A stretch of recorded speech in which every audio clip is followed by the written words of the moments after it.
Heâvily Fulani Herdsman. Those people where they carry people, they enter inside bush, where they call kidnapper. They say these people, as we they talk right now, they say one day now for the thief, and one day now for the person wey get house. As it be like this now, they say ESN. ESN don't capture all those ones so where they enter inside BiafraLand, where they carry people, they therefore as they catch you and other people run. I will leave you for you to watch the video. As we dey talk right now, they say that for inside Lagos, and animals bring up death. Come talk say many things go dey bomb for different area for Lagos from now henceforth.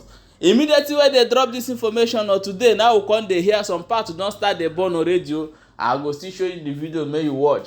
However, let us go and look inside this video and see how ESN take catch all those ones for inside BiafraLand where they carry two people. They go, they want buy the two people, collect money for their hand. Just watch the video. Welcome back to Balabas Gist. Please stay tuned and watch this video from beginning to end.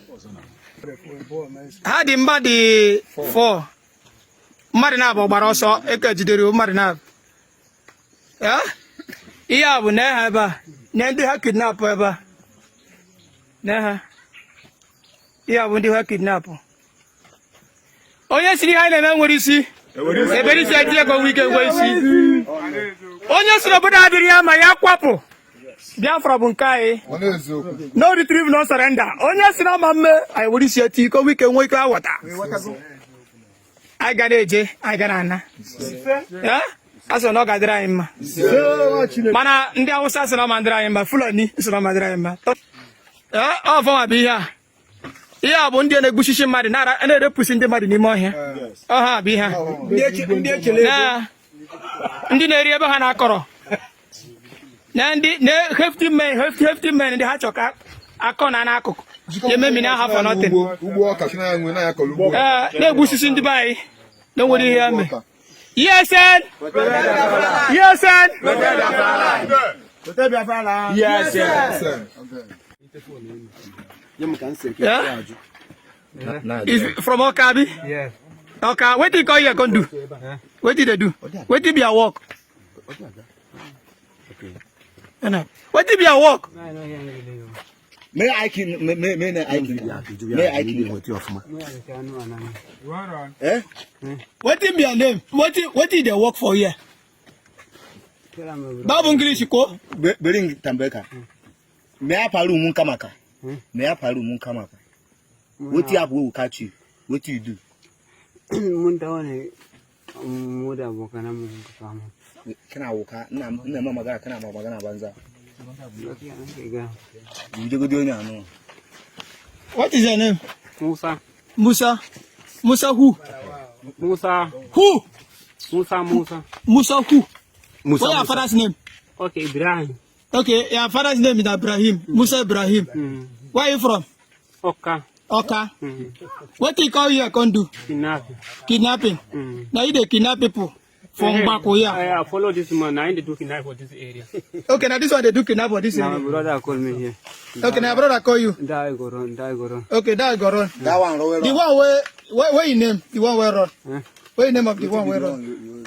Mason now on the One day good. yeah, Mason. Ali. Eh? Ali? Yeah. Okay, your brother name Ali, don't wear on.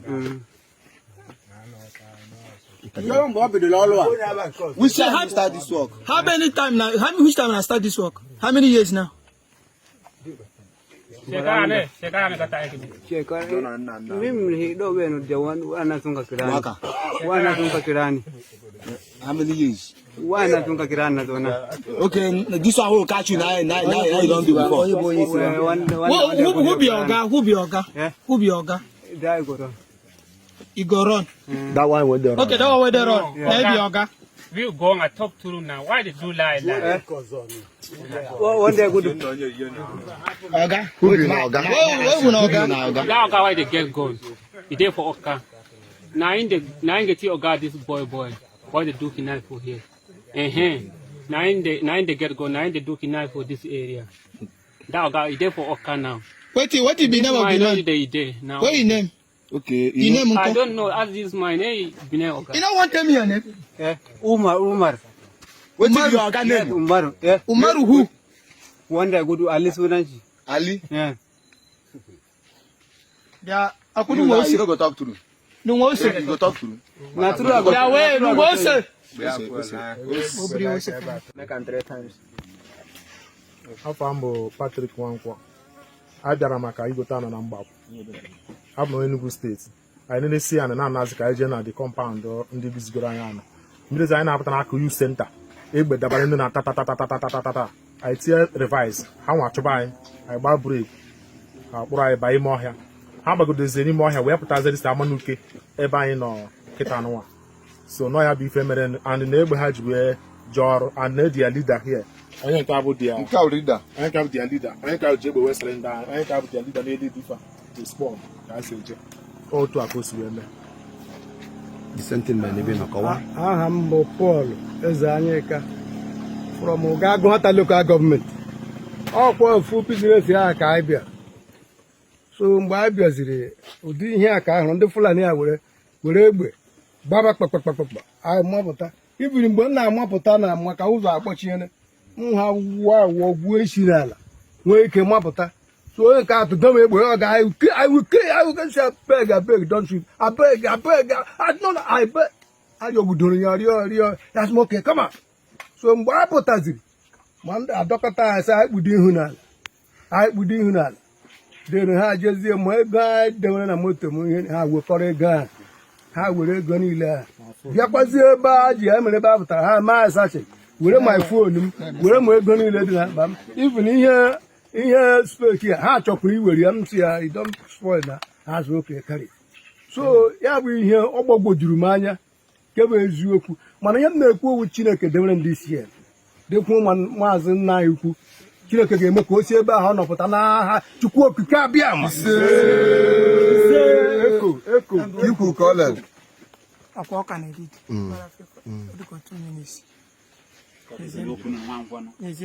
My wonderful people, welcome back. As I've watched that video. Sebuna don't say that was 2-3 days ago. We updated in this platform that Fulani have entered almost all Igbo land currently, and they are fully armed. You know, they are fully prepared. But most of us, would they take that information, so would they give here, like say, would they create content? What would they brief for this channel and accurate information of waiting they happen for our land currently? These people, they don't circle us already. And waiting they wait. Now the day where the last order go come, say, oh yeah, start. And that is the reason why, if you are living in Southeast, you have to be prepared. You have to be strong.